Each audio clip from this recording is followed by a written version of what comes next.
各位大家好，我係 Darius， 今日我哋繼續龍騎嘅故事。兩人被火球擊飛，夜騎發現手臂開始消散，就跑向頭先入嚟嘅大廈。途中向龍騎解釋要從原本嘅入口出去，之後佢就離開。龍騎都有驚無險從汽車入口返去現實世界，但係真絲因為衝擊而陷入昏迷。真絲醒咗之後，優衣同佢解釋，擁有卡盒嘅人可以睇到鏡世界怪物，利用卡盒可以變身進入鏡世界同怪物對戰。途中亦知道蓮係夜騎，不過蓮勸佢忘記琴日發生嘅事，唔好參與騎士間嘅戰爭。之後就搶走真絲嘅卡盒，但係優衣表示無雙龍虎視眈眈緊真絲，只有卡盒先可以保護佢。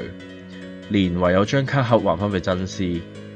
優衣亦送上封印卡，防止意外發生。但係真絲要為成為騎士能夠守護人類，之後就返去報社。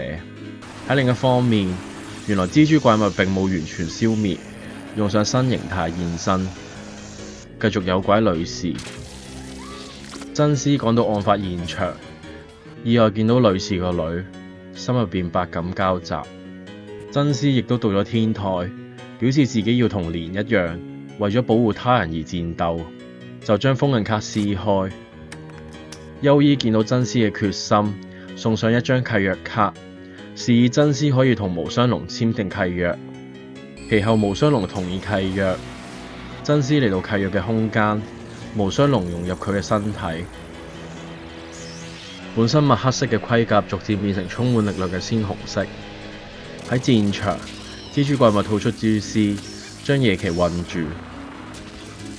喺危急關頭，龍騎打走尖刺，召喚赤龍刀，一路斬向蜘蛛怪物，不斷斬擊怪物，最後用上 Final Vector， 伴隨住無雙龍嘅環繞，用上 Rider Kick 徹底消滅蜘蛛怪物。戰鬥結束之後，怪物能量核心浮現，無雙龍一口吞下。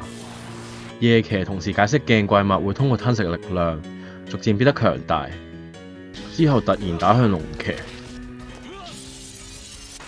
以上就係今日龍騎嘅故事。如果中意呢條片嘅話，可以 Like、Share、留 Comment 或者 Subscribe 個 channel， 撳隔離個啷啷，或者donate follow 我 IG。我哋下次見。